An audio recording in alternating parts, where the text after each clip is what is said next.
देख रहे हैं अपना मनपसंद चैनल और करगिल का सुपरफास्ट चैनल STV लद्दाख, आवाज करकट।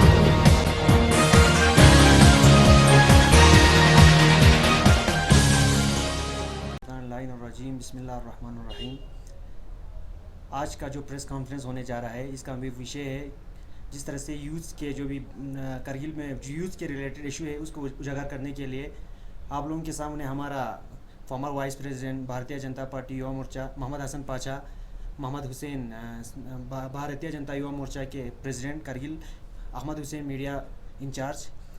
इस विषय पर मोहम्मद हसन पाशा आप लोगों के सामने कुछ थोड़ा इसका निष्पक्ष रखेंगे, फिर आगे और मोहम्मद हुसैन बात करेंगे। शुक्रिया जाकिर साहब। आज का जो इस प्रेस कॉन्फ्रेंस में बुलाने का आप लोगों का मकसद हमारा ये था कि कुछ रोज़ पहले हमारे यहाँ स्टूडेंट एसोसिएशन ने कुछ मुद्दे उठाया है, उसके रिगार्डिंग हम कुछ बातें जो है आपके सामने आके क्लियर करना चाहते हैं और आपके मीडिया के साथ वसादत से हमारे जो लोगों में जो ख़दशात है उनको दूर करने की हम कोशिश करेंगे और कुछ हमारे मांगे हैं उनके ऊपर भी आपको हम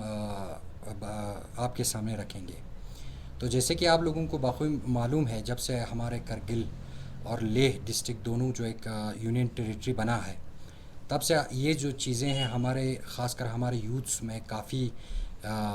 इसके रिगार्डिंग जॉब्स के रिगार्डिंग, हमारे कुछ यूनिवर्सिटीज़ के इशू के रिगार्डिंग जॉब्स, अब बाकी और भी इश्यूज़ है उसके रिगार्डिंग बहुत सारे ख्वाहिशात हैं। उन सब को दूर करने के लिए आज हमने इस प्रेस कॉन्फ्रेंस को आप लोगों को बुलाया है। तो देखिए, मैं आप लोगों को ये बताना चाहता हूँ कि जो अभी मरकज़ में हमारी हुकूमत है honourable prime minister Shri Narendra Modi ji की क़यादत में, और हम उनसे तवक्का भी है और हमें उम्मीद भी है कि आज तक जो हमारे करगिल के जो ख़ासकर हमारे यूथ्स के जो डिमांड्स हैं, जो इश्यूज़ हैं, इनको दूर करने के लिए हम हमेशा आवाज़ उठाते आए हैं और इंशाअल्लाह आगे भी हम उठाते रहेंगे और जल्द अज जल्द इन मसलों को हम हल करने की हमेशा कोशिश करेंगे। तो लिहाजा जो मेन इश्यूज़ वगैरह उस दिन हमारे जो स्टूडेंट्स एसोसिएशन ने उठाया था वो बिल्कुल जेन्युइन था, हम उसका बिल्कुल समर्थन करते हैं, उसका हम बिल्कुल सपोर्ट करते हैं। उसके लिए हमें जहाँ भी जाना पड़े, चाहे हमारे गवर्नर साहब से भी बात करना पड़े, हमारे मरकज़ी हुकूमत से मिनिस्टर से भी बात करना पड़े, हम ज़रूर उनके साथ इन इशू को हम उनके पास लेके जाएंगे और उनको जल्द अज जल्द सॉल्व करने के, हम उनको हल करने की हम ज़रूर कोशिश करेंगे। तो आपको मैं ये एश्योर करना चाहता हूँ, आप लोगों को ये बिल्कुल यकीन दिलाना चाहता हूँ, जहाँ तक भी हमको हमारे ख़ासकर पूरे ख़त्ते लद्दाख के जो हम नौजवानों के मसलों को लेके जाना पड़े, हम बिल्कुल तैयार हैं। और ख़ास मैं आप लोगों को एक बात पे ज़रूर तवज्जो देना चाहता हूँ, कुछ लोग अभी जो जब से हमें यूनियन टेरिटरी हम बना है, तो इसमें बहुत सारे कुछ लोग इसको प्रोपेगेंडा की तरह यूज़ कर रहे हैं कि एक दूसरे तरीके से नज़रिए से उसको पेश कर रहे हैं, उसके ऊपर भी हम मज़म्मत करते हैं। लेकिन एक बात मैं स्पष्ट आप लोगों को कहना चाहता हूँ, हम करगिल के और लेह के जो नौजवानों के मुस्तक़बिल के बात है, उसको हम कभी इसको हम बर्दाश्त नहीं करेंगे। इसको बिल्कुल उनका जो हक़ है, जो उनका मांग है, उसको हम लेके रहेंगे। ये बातें मैं आपको ज़रूर आपके मीडिया के माध्यम से हम ज़रूर बोलना चाहते हैं। बाकी आगे जो हमारे कुछ नौजवानों ने जो हमारे अभी रिसेंटली 1-2 हफ़्ते पहले जो बातें रखे थे, आपके मीडिया के ज़रिए हम तक पहुँचा है, उन इशू के बारे में ज़्यादा तफसील के साथ मेरे साथी मोहम्मद हुसैन जो करगिल डिस्ट्रिक्ट के युवा मोर्चा के अध्यक्ष है, वो आपको इन इशू पे ज़्यादा रोशनी देंगे। हुसैन साहब। शुक्रिया हसन साहब। तो सबसे पहले हमारा जो मुद्दा है वो क्लस्टर यूनिवर्सिटी, जो यूनिवर्सिटी का लद्दाख यूनिवर्सिटी का है। तो हमारी ये मांग है, हम ये सेंट्रल गवर्नमेंट से ये डिमांड करते हैं कि जो हम 70 साल के अंदर हमें हमारी नौजवानों की हमारे जो लड़कों की यूथ्स की एक डिमांड रही थी कि हमें जो है एक यूनिवर्सिटी मिलनी चाहिए लद्दाख के अंदर, क्योंकि हमारे यूथ्स को काफ़ी सफ़र करना पड़ता था पढ़ाई के मामले में, उनको काफ़ी दूर दूर जाके पढ़ना पड़ता था। तो 70 साल में हम पहले तो हमें एक यूनिवर्सिटी मिला है, तो हमारी डिमांड यही है कि जल्द से जल्द इस यूनिवर्सिटी को जो है पूरी तरह से फंक्शनल किया जाए और हमारे यूथ्स को जो है आगे ज़्यादा सफ़र ना करना पड़े। तो मैं गुजारिश करता हूँ हमारी हुकूमत से, हमारी सेंट्रल गवर्नमेंट से कि जल्द से जल्द इस यूनिवर्सिटी को जो है फंक्शनल बनाया जाए। इसके बाद दूसरा जो मुद्दा है, आप लोग जानते हैं कि हमने कुछ पहले भी डिमांड किया था कि हमें करगिल के अंदर एक इंजीनियरिंग कॉलेज हमने डिमांड किया था। तो मैं फिर एक बार आपकी मीडिया के वसादत से गवर्नमेंट ऑफ इंडिया को, सेंट्रल गवर्नमेंट को ये हमारी तरफ से गुजारिश करना चाहता हूँ कि जल्द अज जल्द जो है हमें करगिल के लिए एक इंजीनियरिंग कॉलेज का जो है ये दिया जाए, इंजीनियरिंग कॉलेज जो है करगिल के लिए सेक्शन किया जाए। जिस तरह आप जानते हैं कि कुछ दिन लेह में पिछले साल लेह को जो है एक मेडिकल कॉलेज दिया गया था, तो उस वक्त हमने, हमारी हसन पाशा जी और हमारी पूरी टीम ने जो है इसको लेके आगे भी कई मिनिस्टरों के साथ डिमांड रखा है। तो हमें एक बार फिर से मैं उनको ये रिमाइंड करना चाहता हूँ कि हमारे करगिल को जो है जल्द अज जल्द एक इंजीनियरिंग कॉलेज जो है दिया जाए। उसके बाद हमारी एक डिमांड है कि हमारे करगिल के अंदर हमारे यूथ्स बहुत काफ़ी टैलेंटेड हैं, तो हम चाहते हैं कि यहाँ पर एक मल्टीनेशनल स्टेडियम जो है करगिल को दिया जाए और जितना हो सके, चाहे विंटर स्पोर्ट्स हो, यहाँ पर बहुत स्कोप है आप जानते हैं, और हमने इस पे काफ़ी पहले भी चर्चा भी की है। तो हमारी गवर्नमेंट से यही डिमांड है कि स्पोर्ट्स को जो है प्रेफरेंस देते हुए पीआरटी बेस पे यहाँ पर जो है मल्टीनेशनल स्टेडियम बनना चाहिए। उसके बाद हमारी और एक डिमांड है कि स्पोर्ट्स को लेकर जो इंफ्रास्ट्रक्चर है उसको लेकर जो है गवर्नमेंट की एक पॉलिसी बननी चाहिए, उस पर जल्दी से काम होना चाहिए। यहाँ करगिल के अंदर हमारी डिमांड है कि एक स्पोर्ट्स एकेडमी खुलनी चाहिए। जैसा कि आप लोग बखूबी जानते हैं, आज तक चाहे जम्मू कश्मीर के साथ हम रहे, लेकिन लद्दाख से कोई भी स्टूडेंट, चाहे क्रिकेट का रणजी ट्रॉफी हो उसमें क्वालिफाई नहीं कर पाए, या दूसरी कोई नेशनल लेवल की गेम्स हैं, हम नहीं जा पाते थे। तो हमारी डिमांड है कि यहाँ पर भी आप वो स्पोर्ट्स को लेकर एकेडमीज़ खुलनी चाहिए, रणजी टीम बननी चाहिए। तो गवर्नमेंट से हमारी ये अपील है कि हमें जो है जल्द से जल्द इस चीज़ों को, जो हम डिमांड कर रहे हैं, इन चीज़ों को पूरा किया जाए, ताकि हमारे लद्दाख के जो लड़के हैं वो उनमें बहुत सारा टैलेंट है और वो नेशनल लेवल पे जो है लद्दाख को रिप्रेजेंट कर पाएँ। उसके लिए एक इंफ्रास्ट्रक्चर और एक जो चीज़ें एकेडमी वगैरह हमें जो है उसका हम डिमांड करते हैं। उसके बाद जैसे हमारा अभी जॉब प्रोटेक्शन को लेकर हमारे यूथ्स का एक ये रहा है, करगिल के यूथ्स का, कि हमें अभी कोई जॉब प्रोटेक्शन को लेकर, कोई प्रोटेक्शन को लेकर कोई भी एक्ट अभी हमारे यहाँ नहीं बना है। तो हम यही डिमांड करते हैं कि जल्द अज जल्द गवर्नमेंट इस पर ध्यान दे और जॉब प्रोटेक्शन को लेकर एक एक्ट बनाए, ताकि हमारे जो यूथ्स हैं उनका फ्यूचर जो है सिक्योर हो पाए। तो हमारी बिल्कुल ये देरीना मांग है। गवर्नमेंट ऑफ इंडिया से हम अपील करते हैं कि हमारे जॉब सिक्योरिटी के लिए एक एक्ट जो है जल्द अज जल्द लाया जाए। उसके बाद हमारी एक मेन डिमांड है कि जैसे हमारे पिछले साल नहीं, जैसे रिजर्वेशन, हमें रिजर्वेशन चाहिए हमारे लद्दाख के स्टूडेंट्स को। जैसे आपका एम्स है, आईआईटी है, अच्छा आईआईएम है, एनआईटी है और बहुत सारी यूनिवर्सिटीज़ हैं। तो हम चाहते हैं कि लद्दाख के लिए एक अलग जो है इसमें यूनिवर्सिटी के लिए रिजर्वेशन, एक कुछ सीटें हमें जो है मिलनी चाहिए। तो हमारी डिमांड है, हम ऑनरेबल एमपी साहब, गवर्नर साहब और बाकी जो हमारे सेंट्रल गवर्नमेंट की मिनिस्ट्री है, हम उनसे अपील करते हैं कि हमारे लद्दाख के जो स्टूडेंट्स हैं, हमारे लद्दाख के जो यूथ्स हैं, उनको आप प्योरिटी पर लें और उन्हें भी मौका दें कि वो आगे आएँ, क्योंकि यहाँ पर हमारे लड़कों में बहुत ज़्यादा टैलेंट है। हमारे लड़के पढ़े लिखे भी हैं, यहाँ से उन्होंने मतलब काफ़ी स्ट्रगल किया है, जिस तरह से वो जिन कंडीशंस में पढ़ाई करते हैं। तो मुझे लगता है कि वो गवर्नमेंट ऑफ इंडिया को इंटरनेशनल लेवल पे जो है रिप्रेजेंट करने की जो है ताकत रखते हैं। तो हमारी यही अपील है कि जो है हमारे लड़कों को एक प्लेटफॉर्म जो है दिया जाए और रिजर्वेशन हमारे लिए सीट्स होनी चाहिए। इन सारी जो भी मैंने अभी आप लोगों को कहा, चाहे एम्स हो, एनआईटी हो या जो भी यूनिवर्सिटीज़ हैं, उनमें हमारे लिए अलग से एक सीट्स बननी चाहिए। और एक मेन हमारा इशू जो हमारे हसन साहब ने अभी कहा कि DSSRB के रिज़ल्ट को लेकर जो एक मुहिम हमारे स्टूडेंट यूनियन ने चलाई थी, हम उनका बिल्कुल समर्थन करते हैं, हम उनके साथ शाना बशाना खड़े हैं। और हमारी यही अपील है कि DC साहब से, जिस तरह से उन्होंने ट्रांसपेरेंट जो है एक एग्ज़ाम यहाँ पर कराया, तो हमें उम्मीद है कि जो रिज़ल्ट होगा वो भी बिल्कुल उसी तरह से ट्रांसपेरेंट होगा और किसी का फेवर, किसी के इसको ना देखते हुए जो हक रखता है, जो स्टूडेंट अपनी काबिलियत के दम पे क्वालिफाई करता है, उसी को ही जो है ये किया जाए, सेलेक्ट किया जाए। और इसके आगे बहुत सारे मुद्दे हैं, ठीक है।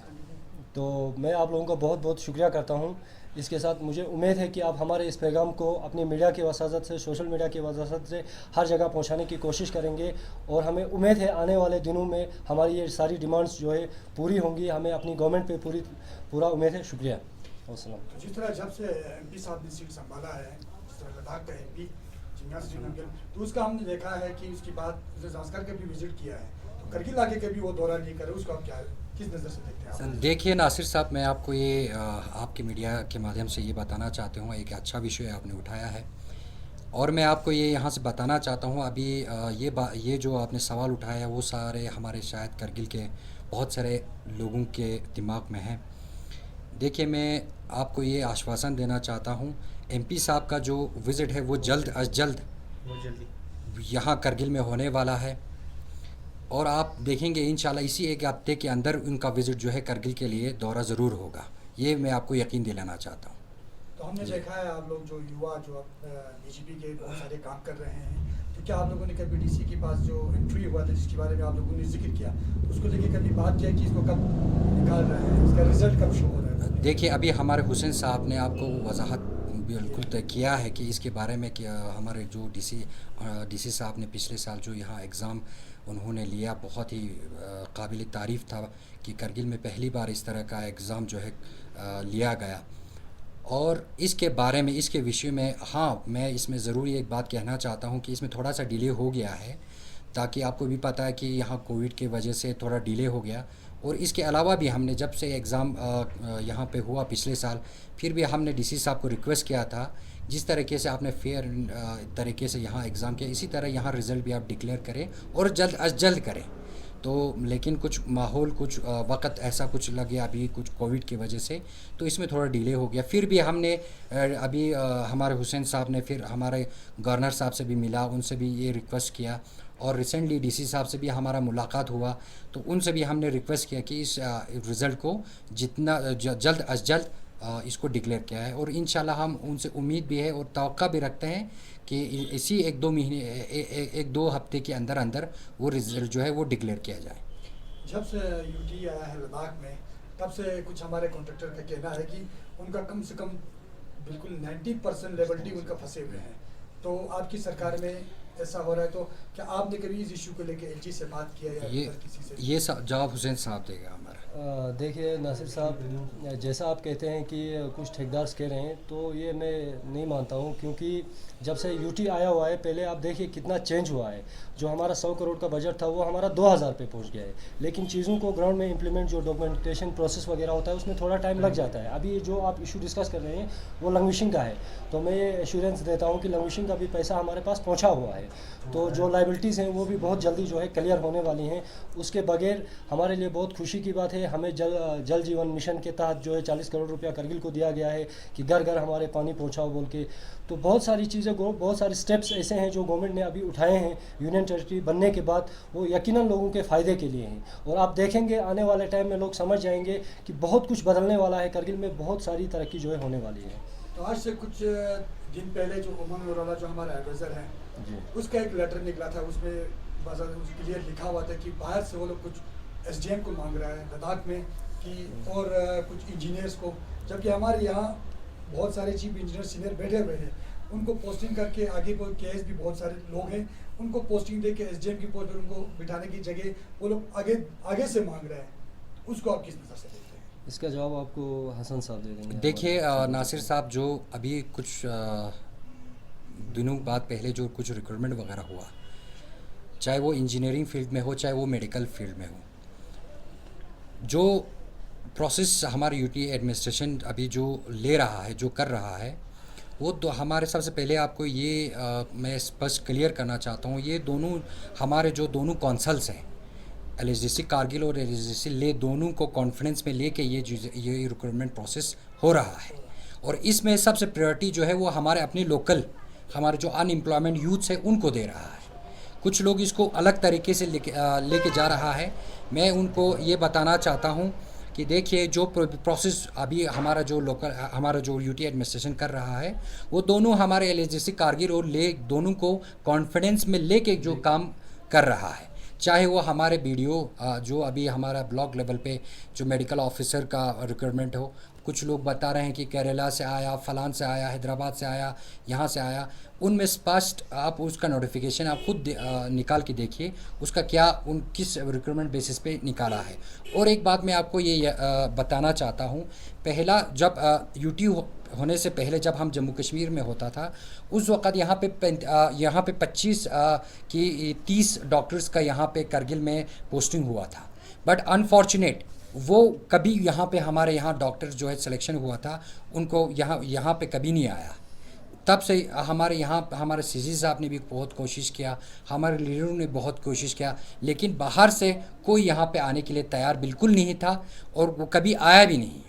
तो हमारे आपको भी बखूबी मालूम है कि हमारा इलाका जो है कितना वास्ट है, कितना फार फ्लंग एरिया है, यहाँ पे लोग किस मुश्किलात से गुज़र रहा है, उनको बेसिक फैसिलिटीज़ नहीं मिल रहा है। इन्हीं बावजूद इन्हीं सबको